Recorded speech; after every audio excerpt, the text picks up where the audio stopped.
अस्सलाम वालेकुम फ्रेंड्स। आज हम जो शॉर्ट स्टोरी पढ़ने वाले हैं उसके नाम में थोड़ा डाउट है। कुछ लोग कहते हैं कि उसका नाम है मम्मी अवेक्स, और कुछ लोग का कहना है कि इस स्टोरी का नाम है create a mythic history by Naguib Mahfouz. Naguib महफूज एक इजिप्शियन राइटर हैं और 1988 में नोबल प्राइज़ मिला इनको। और ये ऐसे पहले अरबिक लिटरेचर के राइटर हैं जिनको फर्स्ट टाइम जो है वो नोबल प्राइज़ दिया गया। तो इनकी स्टोरी में 3 से 4 कैरेक्टर हैं। जो मेन कैरेक्टर हैं इस स्टोरी के उनका नाम है महमूद पाशा। इसके साथ साथ एक मम्मी, मम्मी के एक someone who dead and buried by Egyptians in like pyramids। General हुर की मम्मी होगी इस स्टोरी में। 3 प्रोफेसर्स हैं, प्रोफेसर दरियान, प्रोफेसर सैरट एंड प्रोफेसर पीरी। और एक हमारे पास आर्कियोलॉजिस्ट हैं जिसका नाम है जिदल्ला। ठीक है, तो स्टोरी का आगाज़ कुछ इस तरह से होता है कि महमूद पाशा जो हैं वो एक शख्स हैं जो कि फ़्रेंच का टेस्ट रखते हैं, फ़्रेंच को पसंद करते हैं, फ़्रेंच लैंग्वेज में अपनी पोइट्री करते हैं। और बेसिकली ये ओरिजिन जो है इनका तुर्क है और नेशनैलिटी जो है इनकी वो इजिप्ट है।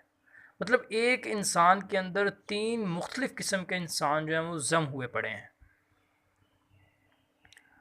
तो महमूद पाशा जो है वो इजिप्ट पे हुकूमत कर रहे हैं और ये इजिप्शियन से सख्त नफ़रत करते हैं और फ्रेंच से बहुत ज़्यादा मोहब्बत करते हैं। तो तीनों प्रोफेसर्स जब महमूद पाशा के महल का विज़िट करते हैं तो दे आर वेरी शॉक्ड, बहुत ज़्यादा महज़ूज़ होते हैं कि वहाँ पे फ़्रेंच का बहुत सा आर्ट जो है वो महमूद पाशा ने रखा हुआ है। पेंटिंग्स उनकी रखी हुई हैं, पोइट्री उनकी लैंग्वेज में की हुई है। तो वो इम्प्रेस भी होते हैं और हैरान भी होते हैं कि एक इजिप्शियन लीडर, एक इजिप्शियन पॉलिटिकल अच्छा कैरियर रखने वाला इंसान जो है वो फ्रेंच को फॉलो कर रहा है। तो they all give them option that why you make your palace a French museum. आप इसको एक फ्रेंच म्यूज़ियम क्यों नहीं बना लेते हैं।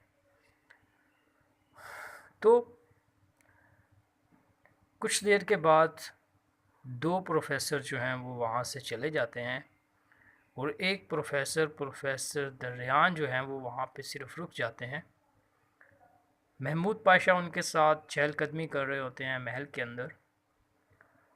तो वो उनको अपने गार्डन की तरफ लेके जाते हैं जहाँ पे ऑलरेडी जो आर्कियोलॉजिस्ट हैं जिदुल्ला, वो महमूद पाशा के 2 सर्वेंट्स के साथ वहाँ पे कुछ खुदाई का काम कर रहे हैं। क्योंकि जिदुल्ला जो है उनका कहना है कि महमूद पाशा के गार्डन के नीचे बहुत बड़ा ख़जाना मौजूद है। तो महमूद पाशा एक लालची इंसान है, तो वो बेसिकली ख़ुद अपनी निगरानी में जिदुल्ला से है जो वो खुदाई करवा रहा है कि जितना भी सोना है वो ख़ुद हासिल किया जा सके। तो इसी दौरान जिदुल्ला आके बताता है कि नीचे से एक बहुत बड़ा महल के निशानात बरामद हुए हैं। तो वो वहाँ पे पहुँचते हैं, वहाँ देखते हैं बहुत ज़्यादा वहाँ से ज़ेवरात, सोना और माल व गनीमत निकलता है। लेकिन इसके साथ साथ वहाँ पे एक मम्मी भी पाई जाती है जो कि जनरल हुर की मम्मी है, जो कि 15वीं सेंचुरी में एक जानी पहचानी शख्सियत थी इजिप्ट के अंदर और लोगों को बहुत ज़्यादा फ़ायदा देने वाली एक शख्सियत थी, लोगों के बहुत ज़्यादा काम आने वाला लोग ये इंसान था। तो जनरल हुर की मम्मी जो है वो अचानक से हिलना शुरू कर देती है और कुछ ही देर बाद वो अपने जो बॉक्स होता है उसके अंदर से बाहर आ जाती है और महमूद पाशा से कुछ मुख्तलिफ़ किस्म के सवालात करती है कि आप मेरे लोगों को, इजिप्ट के लोगों को इतना बैडली ट्रीट कर रहे हो, और आप जो है उनको उनकी हकूक़ नहीं दे रहे, उनका हक खा रहे हो,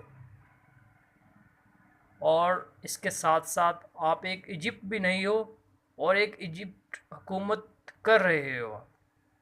मतलब एक बेसिकली आप स्लेव हो और आप मास्टर्स पे हुकूमत कर रहे हो। तो जनरल हुर की बात करने की टोन जो है वो इतनी शिद्दत वाली और इतनी अथॉरिटेटिव होती है कि महमूद पाशा जो है वो एट द स्पॉट डेड हो जाते हैं। तो बेसिकली नजीब महफूज ने इस स्टोरी के अंदर किसी इजिप्ट लीडर की जो है वो हिस्ट्री बताई है जनरल पाशा के नाम से, सॉरी महमूद पाशा के नाम से, कि वो किस तरह से इजिप्ट लोगों पे हुकूमत करता था और किस तरह से उसके अंदर फ्रेंच का टेस्ट था। तो इसमें मुख्तलिफ़ किस्म की थीम्स जो हैं वो हम देख सकते हैं। तो one of the basic theme तो ये है कि इनजस्टिस बहुत ज़्यादा किया उसने इजिप्ट लोगों के साथ। इसके साथ साथ एक इम्पीरियलिस्टिक टून है इसके अंदर के इम्पीरियल जो मुख्तलिफ़ कंट्रीज़ हैं वो अपनी पॉलिसीज़ बनाती हैं, अपने रूल्स बनाती हैं, और जो उनके कॉलोनाइज्ड एरियाज़ हैं, जो कॉलोनाइज्ड कंट्रीज़ हैं, वहाँ पे वो लागू कर देती हैं। हालांकि उनको चाहिए कि जो कॉलोनाइज्ड कंट्रीज़ हैं उनका अपना लीडर हो, वो आज़ादी पसंद हो, वहाँ डेमोक्रेसी हो, लेकिन वो उनको ना आज़ाद छोड़ते हैं और ना ही उन पे कंप्लीट अपना तसल्लुत करते हैं, बल्कि एक मिला जुला सिस्टम वहाँ पे लाना चाहते हैं। ये भी एक इसमें थीम है।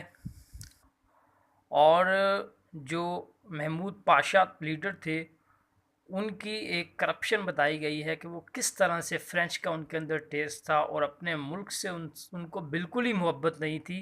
एक ऐसा लीडर जो मुल्क पे हुक्मरानी कर रहा है और उसको अपने मुल्क के लोगों से ही मोहब्बत नहीं है। तो ये भी एक इसमें थीम है। तो बहुत ही मज़े की स्टोरी है ये, और बहुत ज़्यादा फेमस हुए नजीब महफूज साहब इस स्टोरी की वजह से।